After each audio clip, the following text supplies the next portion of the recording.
everyone. My name is Gaurav and I am studying 5th class. Today I am going to read Bhagavad Gita slokas. Om Shri Krishna Parabrahmane Namaha. Srimad Bhagavad Gita Atha Panchamodhyayah Karma Sannyasa Yogaha.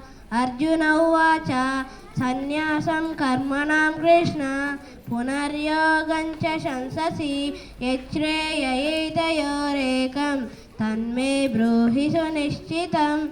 Shri Bhagavan Uvacha Sannyasam Karma Yogascha Nishreyasakara Ubhau Tayostu Karma Sannyasat Karmayogo Vishishyate Jnaya Sannitya Sannyasi Yorna Dvestina Kankshati Nidvandvo hi Mahabaho Sukham Bandhat Pramuchyate Sankhya Yoga Prutak Balaha Pravadanitina Panditaha Ekamapya